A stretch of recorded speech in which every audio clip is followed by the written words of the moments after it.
बिस्मिल्लाहिर्रहमानिर्रहीम my dear students. आज हम जो टॉपिक पढ़ने वाले हैं, जो टॉपिक स्टार्ट करने वाले हैं और ख़त्म करने वाले हैं, उसका नाम है इम्यूनिटी।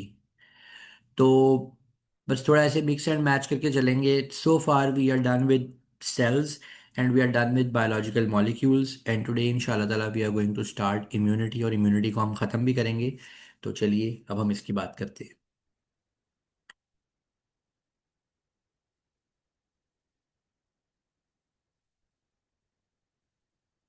बेटे, जिस तरह हम इंसान एक मल्टी सेलुलर ऑर्गेनिज्म है और हमारे पास 5 सेंसेस हैं, जो कि अगर कोई भी हमें किसी भी किस्म का अटैक एक्सपेक्टेड हो तो हमें वो उस अटैक से बचाती हैं, या हमें एटलीस्ट प्रिपेयर करती हैं ताकि हम उस अटैक से बच सकें। ये जो 5 सेंसेस हैं, इन सेंसेस में एक तो ये कि हम सुन सकते हैं, हम किसी खतरे को सुन सकते हैं, हम किसी खतरे को देख सकते हैं, हम किसी खतरे को सूंघ सकते हैं, हम किसी खतरे को चख सकते हैं, हम किसी भी खतरे को अपनी स्किन पे अपनी सेंसिटिविटी से फील कर सकते हैं। और ये 5 सेंसेस इसलिए हमें दी गई हैं ताकि अगर हमें कोई पॉसिबल डेंजर मिले, अगर हमें कोई पॉसिबल खतरा मिले, तो हम उस खतरे से आसानी से एस्केप कर जाएं। मगर हम जो मल्टी सेलुलर ऑर्गेनिजम्स हैं, हम ये जो मल्टी सेलुलर ऑर्गेनिजम्स हैं बेटे, हमारा इंडिविजुअल जो सेल लेवल है, हमें सेल लेवल के ऊपर भी अटैक आ सकता है। यानी ऐसा हो सकता है कि कोई ऐसा ऑर्गेनिज्म हो, ऐसा हो सकता है कि कोई ऐसा जानवर हो, कोई ऐसा एजेंट हो कि जो हमें इंडिविजुअल सेल लेवल के ऊपर अटैक करे और हमारे सेल्स को डैमेज कर दे। अगर कोई चीज़ हमारे इंडिविजुअल सेल्स पर अटैक करेगी और हमारे इंडिविजुअल सेल्स को डैमेज कर देगी, तो वो डैमेज अल्टीमेटली हमारे लिए इतना ही खतरनाक होगा अगर हम पे कोई बड़ी चीज़, कोई बड़ा जानवर अटैक करके हमें डैमेज करता है। इसीलिए बॉडी के पास एक प्रॉपर सिक्योरिटी प्लान होता है। हमारी बॉडी के पास एक प्रॉपर सिक्योरिटी प्लान होता है, और हमारे इस सिक्योरिटी प्लान को इम्यूनिटी कहा जाता है। So we have got a proper security plan. बेटे, हमेशा जो भी एक अच्छा सिक्योरिटी प्लान होता है, उस सिक्योरिटी प्लान में सबसे पहले प्रिवेंशन होती है।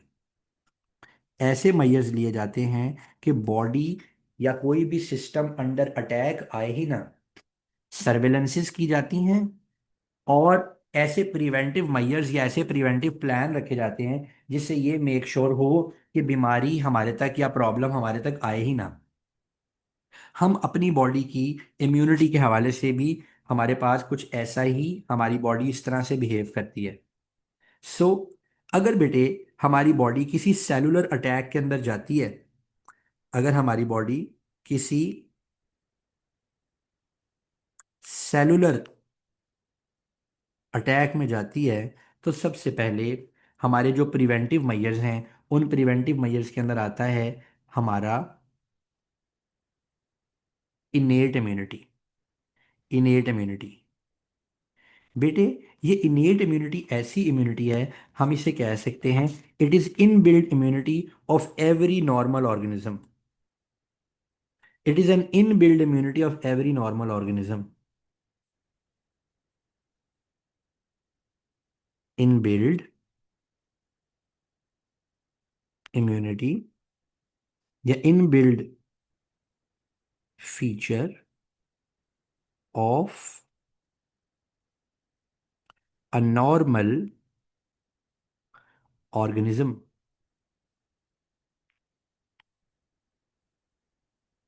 Late me give you some examples of innate thing. Innate behaviour क्या होता है? अगर आप बतख के बच्चे को पानी में छोड़ेंगे, उसे कोई नहीं सिखाएगा कैसे तैरना है, वो खुद ही तैरने लगेगा।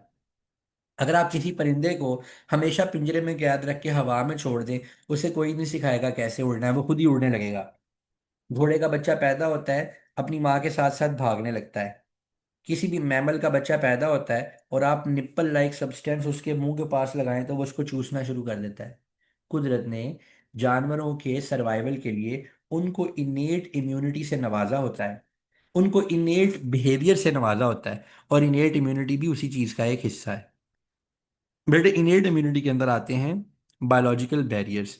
और ये बायोलॉजिकल बैरियर्स दो तरह के होते हैं। बायोलॉजिकल बैरियर्स में फिजिकल बैरियर्स भी हैं और केमिकल बैरियर्स भी हैं। सबसे पहले फिजिकल बैरियर्स की बात करते हैं। फिजिकल बैरियर्स में बेटे हमारे पास स्किन है, हेयर हैं और नेल्स हैं। हमारे पास स्किन है, हेयर हैं और नेल्स हैं। These are are physical barriers.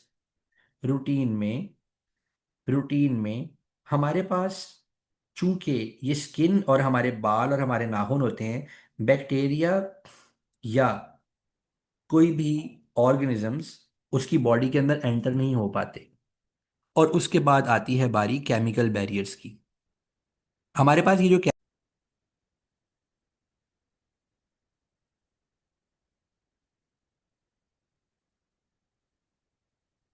Ji, I think I just started with the chemical barriers जिस वक्त ये इंटरनेट डिस्कनेक्ट हो गया था। तो बेटे हमारे केमिकल बैरियर्स के अंदर हमारे पास सबसे पहले स्किन आती है।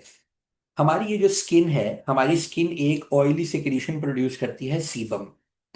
जहां जहां हमारी बॉडी के अंदर पोर्स हैं और जहां जहां हमारी बॉडी के अंदर ओपनिंग्स हैं, वहां वहां पर सीबम रिलीज होता है। सीबम ऑयली होता है। और बेटे ये जो ऑयली सिक्रीशंस हैं, ये जो ऑयली सिक्रीशंस हैं, इनमें फॉर एग्जांपल अगर बैक्टीरिया की सेल मेम्ब्रेन है और सेल मेम्ब्रेन के अंदर फॉस्फोलिपिड्स हैं, अगर बैक्टीरिया की सेल मेम्ब्रेन है और सेल मेम्ब्रेन के अंदर ये फॉस्फोलिपिड्स हैं बेटे, तो ये फॉस्फोलिपिड्स जैसे ही ऑयल के कांटेक्ट में आते हैं, ये इन्वर्ट हो जाते हैं। इनकी टेल्स बाहर की तरफ एक्सपोज हो जाती हैं और इनके हेड्स अंदर की तरफ एक्सपोज हो जाते हैं। वहां पर बैक्टीरिया की सेल मेम्ब्रेन डिसरप्ट हो जाती है, बैक्टीरिया की सेल मेम्ब्रेन टूट जाती है। इसलिए हमारी स्किन के पोर्स में अल्लाह ताला ने सीबम रखा हुआ है और ये सीबम यहाँ से बैक्टीरिया को एंटर नहीं होने देता। इसके बाद हमारी आईज आती हैं। हमारी आईज के अंदर आंसू हैं, यानी हमारी आईज के अंदर टीयर्स मौजूद हैं। बेटे कभी ना कभी तो बचपन में जरूर आपकी आंखों में आपके टीयर्स गए होंगे और आपने ये देखा होगा कि उसके अंदर जो आपको सॉल्टी टेस्ट आया होगा। सो ये जो सॉल्टी टेस्ट आपको आता है, ठीक है, that is because of the sodium chloride in your tears.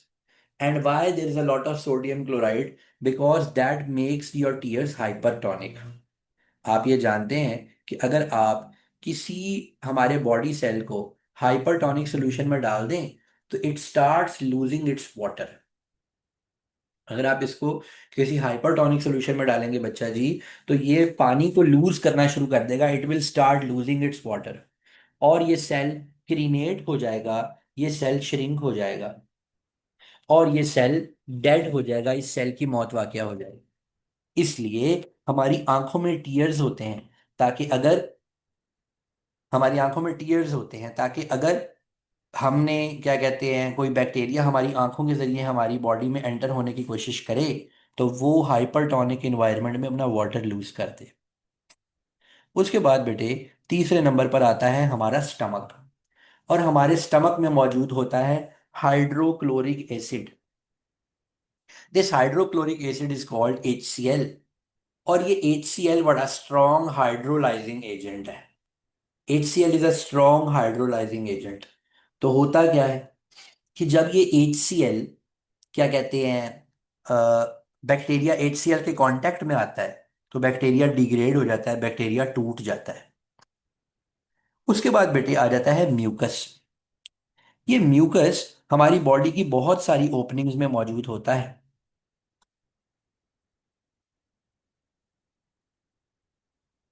नहीं, स्किन फिजिकल बैरियर है और स्किन के अंदर जो सीबम है आयजा, वो एक केमिकल बैरियर है। अच्छा जी।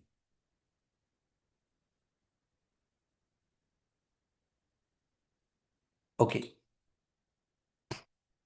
सो बेटे ये जो हमारे पास म्यूकस है, इस म्यूकस के अंदर, ये म्यूकस हमारी ट्रेकिया में, हमारे नोज में, हमारी यूरिथ्रा में, हमारी एनस में और फीमेल्स में वेजाइना में मौजूद होता है।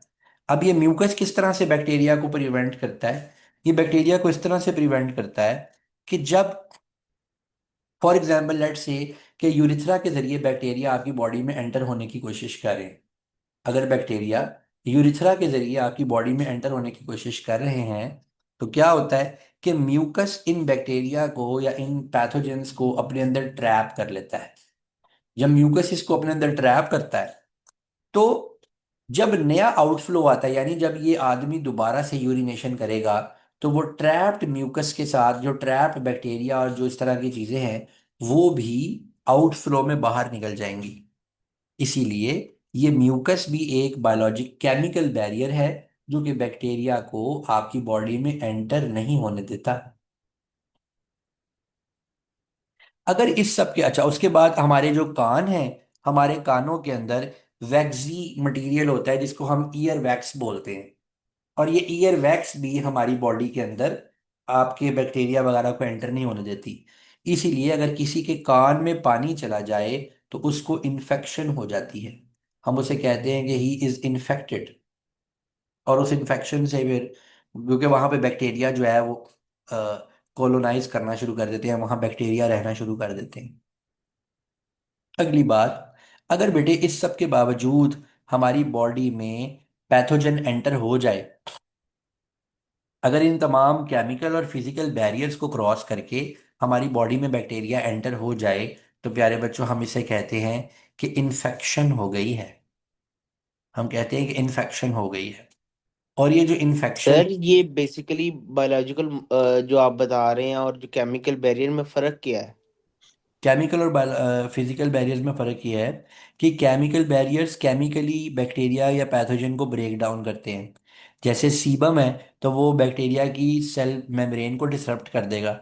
टीयर्स हैं, वो बैक्टीरिया को क्रीनेट कर देंगे। HCl है, वो केमिकली ब्रेक डाउन करेगा, म्यूकस ट्रैप कर लेगा और ईयर वैक्स भी ट्रैप कर लेगी। मगर ये जो ऊपर हमने फिजिकल बैरियर्स पढ़े हैं, ये फिजिकल बैरियर्स तो एक कवरिंग है बॉडी की, जो कि फिजिकली बैक्टीरिया या वायरसेस को आपकी बॉडी में आने नहीं देते। तो they are far far different from each other, but definitely they work in harmony. Body के पास फिजिकल और केमिकल बैरियर्स दोनों हैं, जो कि अवॉइड करता है कि पैथोजन आपकी बॉडी में ना आ जाए। Got it? ठीक है सर, जी सर। ओके बेटे। अब अगर बेटे किसी भी वजह से आपकी बॉडी में इंफेक्शन हो जाए और पैथोजन आ जाए, इसका सबसे पहला जो निशानी है, that is called pyrexia. Body pyrexic हो जाएगी। बॉडी अपने टेम्परेचर को बढ़ा देगी अपने नॉर्मल से, और हम ऐसी सिचुएशन से को कहते हैं कि उस इंसान को बुखार हो गया। बुखार या टेम्परेचर। सो जब आपकी बॉडी में कोई डिजीज कॉजिंग एजेंट एंटर हो जाए, ऐसी सिचुएशन को इन्फेक्शन कहा जाता है। और बॉडी इन्फेक्शन की सूरत में सबसे पहले अपना टेम्परेचर रेज करती है, अपना दर्जा हरारत बढ़ा लेती है। क्यों? ताकि जो एंजाइम्स हैं बैक्टीरिया की बॉडी में, उनको ऑप्टिमम वर्किंग कंडीशन अवेलेबल ना रहे। सो बेसिकली एक हमारी बॉडी में हर वक्त एक कॉम्बैट हो रहा है, हर वक्त एक जंग लगी हुई है, हमारे वाइट ब्लड सेल्स यानी हमारे इम्यूनिटी सेल्स और पैथोजेंस यानी बैक्टीरिया वायरसेस के खिलाफ। अगर किसी सूरत में अगर हमारी इम्यूनिटी कॉम्प्रोमाइज हो जाए, हम मैल न्यूट्रिशन है, अच्छे तरीके से प्रोटीन डाइट्स नहीं ले रहे, और हमारी बॉडी में बैक्टीरिया तगड़े हो गए, और अगर वो बैक्टीरिया जीतते हुए नजर आए, हमारी बॉडी एक ब्लैकआउट करती है। ब्लैकआउट मीन्स कोशिश करती है कि किसी को कुछ नजर ही ना आए, और वो उस ब्लैकआउट का नाम है पायरेक्सिया। यानी वो अपना टेम्परेचर इतना बढ़ा लेती है कि अपने एंजाइम्स तो काम करते ही नहीं, साथ ही साथ बैक्टीरिया के एंजाइम्स भी वर्किंग कंडीशन छोड़ जाते हैं। साथ ही साथ बैक्टीरिया के एंजाइम्स भी वर्किंग कंडीशन छोड़ जाते हैं। अब हमें पहले ये समझना पड़ेगा कि पैथोजन होता क्या है। What is a pathogen?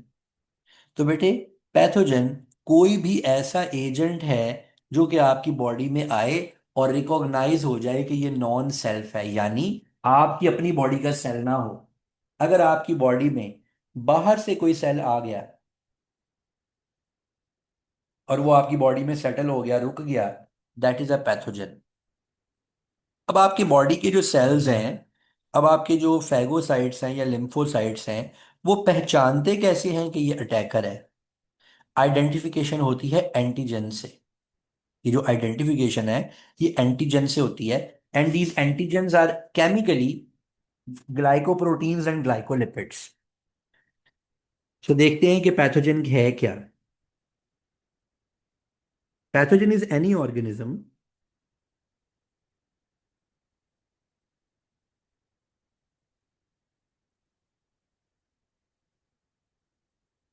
that can attack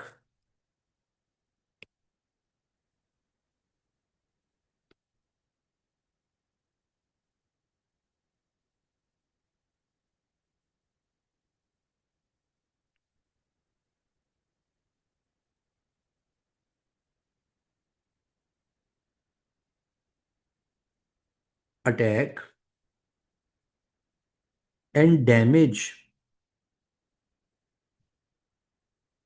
our body cells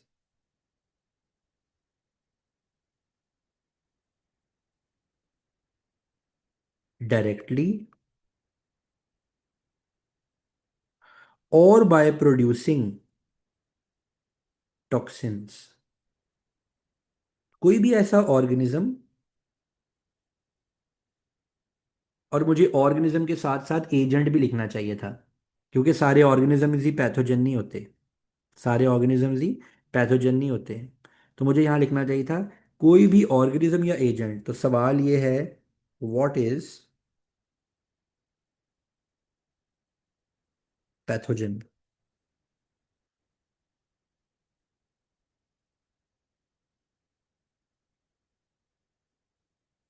तो हम यहाँ लिखेंगे ऑर्गेनिज्म या agent, because virus is an agent that can attack, जो आप पे अटैक कर सकता है और आपकी बॉडी सेल्स को डैमेज कर सकता है, पैथोजन कहलाता है। And how do we identify pathogen? We identify pathogen by watching their antigens. तो आइडेंटिफिकेशन के लिए you need to be vigilant. आपके बॉडी सेल्स ये देखते हैं कि किसी भी सेल के ऊपर कौन से एंटीजेंस मौजूद हैं। और बेटे, ये जो एंटीजेंस होते हैं ये biochemically they are glycoproteins या lipids. And these glycoproteins and glycolipids, they form a unique shape. ये एक यूनिक शेप बनाते हैं, a shape that is complementary to antibodies.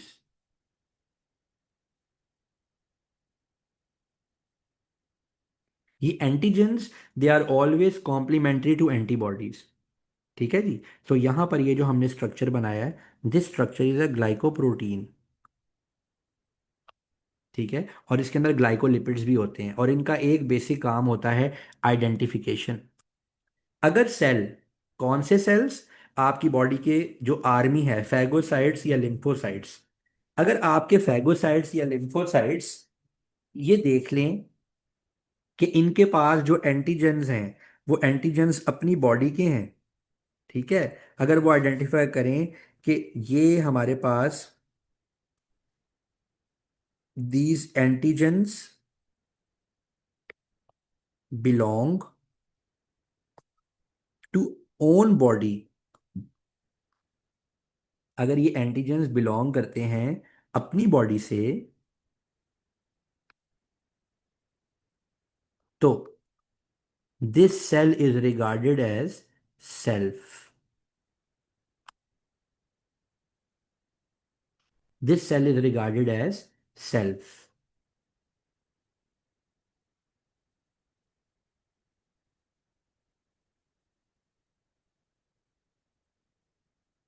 ठीक है। और अगर इफ दे आर फॉरेन, और अगर ये सेल सेल्फ है बेटे, तो इसके खिलाफ नो रिस्पॉन्स। इसके खिलाफ नो रिस्पॉन्स, इसको परफेक्टली ओके कंडीशन समझा जाएगा। लेकिन अगर ये हो जाए नॉन सेल्फ, अगर ये पता चल जाए कि ये cells they don't belong to body, if they are unrecognised antigens, if they are unrecognised antigens,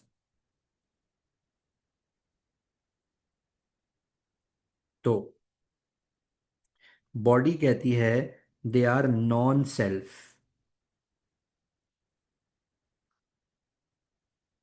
और बॉडी उसके खिलाफ इम्यूनोलॉजिकल रिस्पॉन्स प्रोड्यूस करती है, इम्यूनोलॉजिकल रिस्पॉन्स। और ये जो इम्यूनोलॉजिकल रिस्पॉन्स है प्यारे बच्चों, ये दो तरह का होता है। एक होता है स्पेसिफिक, और दूसरा होता है non specific.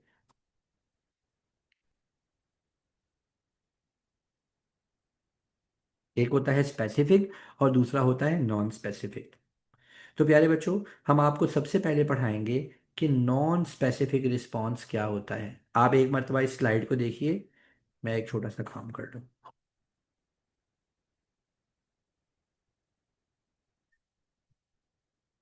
Sir, hair are also known as mechanical barriers. Yes बेटा, hair are also mechanical barriers.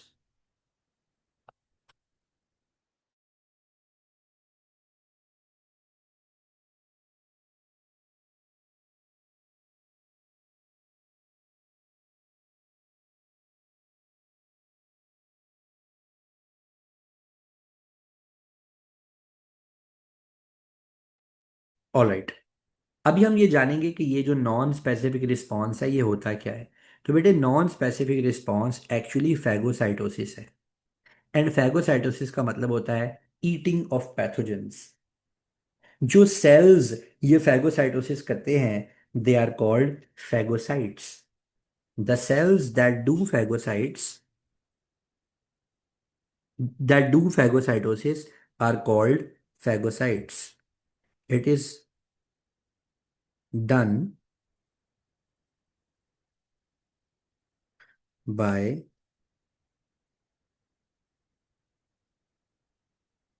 phagocytes of two types।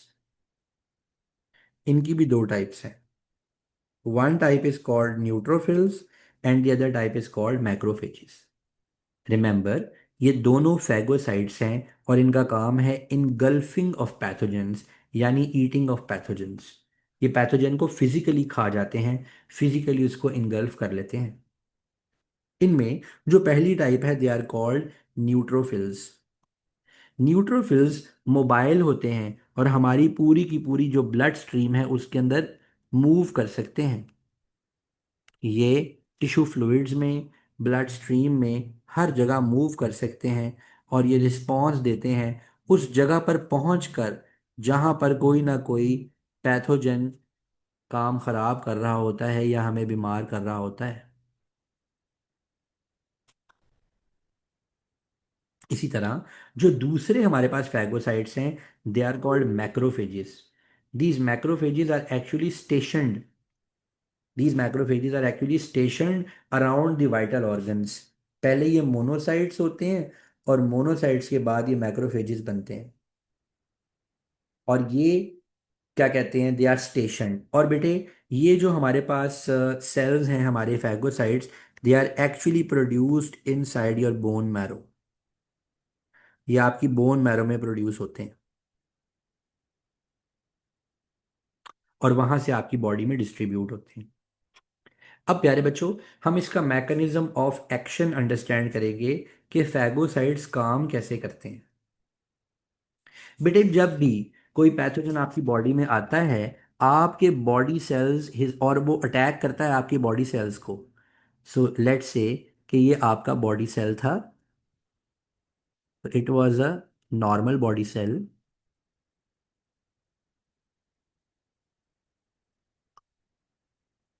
और इस बॉडी सेल को अटैक कर रहा था पैथोजन।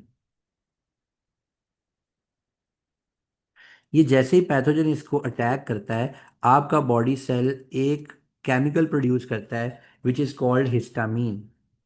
ठीक है। And what is this histamine? This histamine is a chemical signal.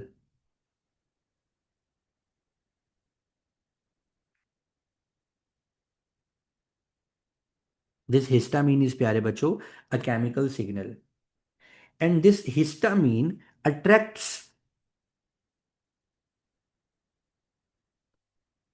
This histamine actually attracts the phagocyte.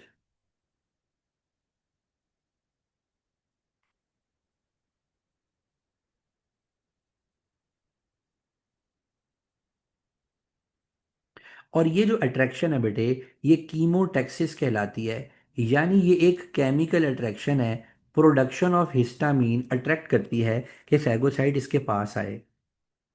ये फैगोसाइट जैसे ही हमारे इस पैथोजन के पास आता है, ये एक फैगोसाइटिक ग्रूव बनाना शुरू कर देता है। और इसके पास पहले से ही लाइसोसोम्स मौजूद होते हैं, जिनके अंदर हाइड्रोलिटिक एंजाइम्स होते हैं। और बेसिकली इन लाइसोसोम्स ने अल्टीमेटली इस ग्रूव के साथ अटैच होना है, और इसके अंदर जो मौजूद ये पैथोजन है इसको किल करना है, इसको मारना है बेटे। जब कोई सर ये मैक्रोफेज भी हो सकते हैं और न्यूट्रोफाइल भी हो सकते हैं। जी, दोनों का मैकेनिज्म ऑफ एक्शन सेम होता है। दोनों का मैकेनिज्म ऑफ एक्शन सेम होता है। अब ठीक बेटे, हो गया सर। हम लोगों के पास सामने अब हमें ये पता चल गया, ये हिस्टामीन का पॉइंट बड़ा इंपॉर्टेंट है यहाँ पे, ये आपको एग्जाम में पूछा जाएगा कि कैसे फैगोसाइट्स को पता चलता है कि हमने किसी एक खास जगह पे जाकर फैगोसाइटोसिस करनी है। उसका जवाब ये है कि वो सेल हिस्टामीन प्रोड्यूस करते हैं, और हिस्टामीन प्रोडक्शन उन्हें पुश करती है, उनको अट्रैक्ट करती है। अब बेटे, जब कोई चीज सेल के अंदर जा रही है, जब कोई चीज सेल के अंदर जा रही है, तो दिस इज एंडोसाइटोसिस। ठीक है। कोई अगर सॉलिड चीज सेल के अंदर जा रही है तो हम इसको फैगोसाइटोसिस कहते हैं, और अगर कोई लिक्विड चीज जा रही हो तो हम इसको पिनोसाइटोसिस कहते हैं। सो यहाँ पर चूंकि एक सॉलिड चीज सेल के अंदर जा रही है, हम इसको बोलते हैं फैगोसाइटोसिस। अब होगा क्या, जब ये हमारे सेल के अंदर चली जाएगी, जो हमारा ट्रैप्ड पैथोजन है, ठीक है, और फैगोसाइटिक वैक्यूल है। फैगोसाइटिक वैक्यूल का एक और भी नाम होता है जिसको हम बोलते हैं फैगोसोम।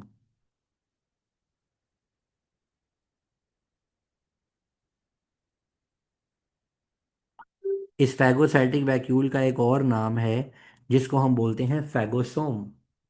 इस फैगोसोम के साथ जब ये लाइसोसोम्स जाकर अटैच होते हैं, तो ये लाइसोसोम्स अपने खतरनाक एंजाइम्स, जो हाइड्रोलिटिक एंजाइम्स है, उसको रिलीज करते हैं, और वो जो पैथोजन ट्रैप हुआ होता है, वो पैथोजन किल हो जाता है। ठीक है। हम यहाँ पर इसको थोड़ा दोबारा लिखते हैं कि this trapped pathogen is killed.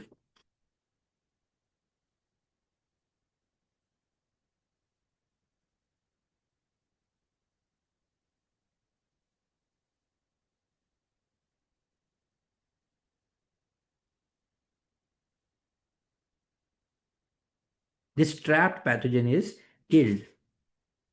और उसके बाद इस ट्रैप्ड पैथोजन की बेटे यहाँ से एक्सोसाइटोसिस हो जाती है। वो जो फैगोसाइटिक वैक्यूल है वो अपने कंटेंट्स को एम्प्टी कर देता है, और यहाँ से ये जो प्रोसेस हो रहा है, दिस इज कॉल्ड एक्सोसाइटोसिस। ये एक्सोसाइटोसिस भी एक्टिव प्रोसेस है, इसमें भी एनर्जी लगती है। अब जो कंटेंट्स यहाँ से निकल जाते हैं बेटे, वो कंटेंट्स पस बनाते हैं, पस, और वो बनाते हैं यूरिन में चले जाते हैं।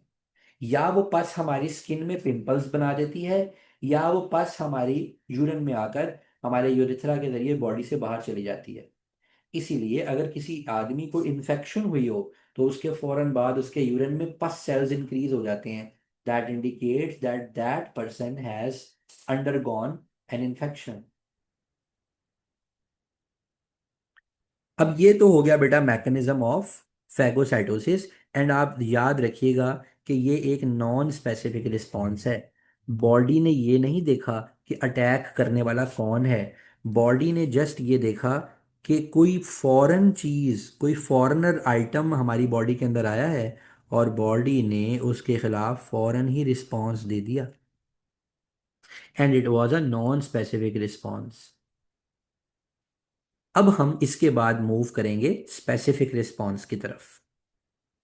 Now we will move towards specific response. So it was a non-specific response. Now we will move towards specific immunity. ठीक है जी, अब हम स्पेसिफिक इम्यूनिटी की बात करेंगे। और हमारी ये स्पेसिफिक इम्यूनिटी को करवाता कौन है? हमारे लिम्फोसाइट्स। पहले हमने फैगोसाइट्स पढ़े थे, ठीक है जी। तो हमने क्या समझा कि फैगोसाइट्स आर नॉन स्पेसिफिक। इसको हम दोबारा एक बार लिखते हैं कि फैगोसाइट्स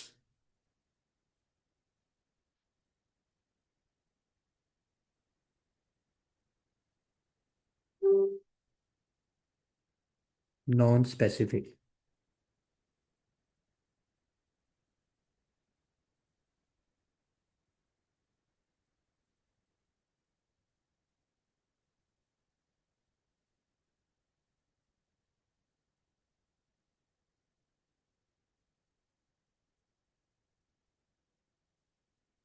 और जो हमारे लिम्फोसाइट्स हैं, दे आर स्पेसिफिक।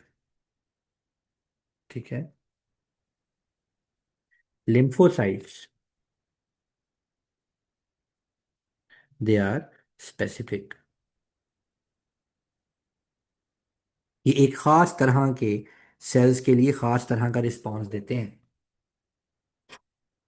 लिम्फोसाइट्स भी दो तरह के हैं बेटे, B lymphocytes and T lymphocytes. B lymphocytes भी आगे दो तरह के सेल्स बनाते हैं, मेमोरी सेल्स और प्लाज्मा सेल्स। और ये plasma cells they form humoral immunity. याद रखिए, humoral immunity is formed by the plasma sales.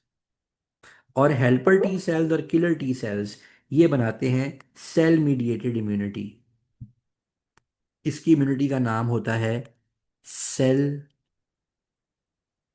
Mediated immunity.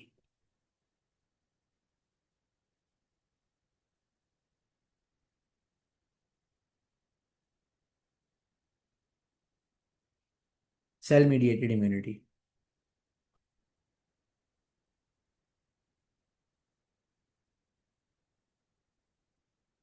आपको ये बात ज़बानी याद रखनी चाहिए, क्योंकि इसके ऊपर वो डायरेक्टली आपके मल्टीपल चॉइस क्वेश्चंस में बहुत सारे क्वेश्चंस पूछेंगे। They will ask you lot of questions in multiple choice question.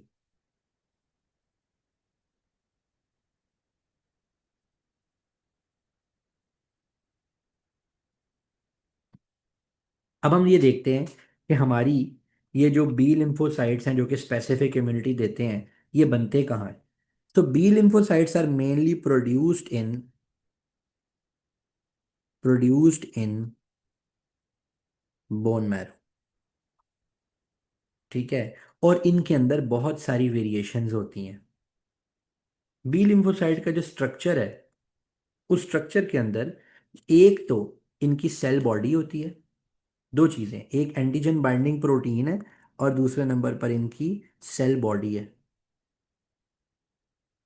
With nucleus. एक सेल बॉडी विद न्यूक्लियस है, दूसरा एंटीजन बाइंडिंग प्रोटीन्स है। इनको कोई बच्चा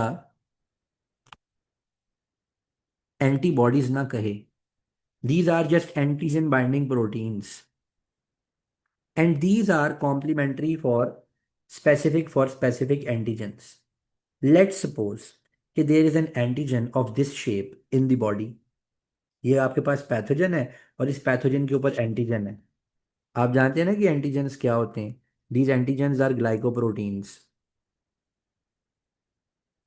ठीक है, सो ये क्या है? These are antigens, actually they are glycoproteins.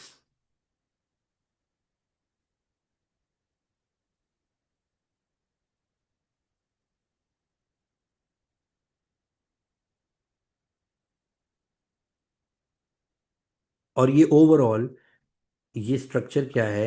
It is a pathogen. ये पैथोजन है, या आपकी बॉडी के ऊपर एक अटैकर है जिसने आपकी बॉडी के ऊपर हमला कर चुका है, जो हमला कर चुका है। तो दिस इज एन अटैकर बेटे। ये पैथोजन आपके सामने जो इसकी एंटीजन की शेप है, आपके पास ए है, बी है और सी है। मुझे बताइए, आपको इन तीनों में से, ए बी और सी में से,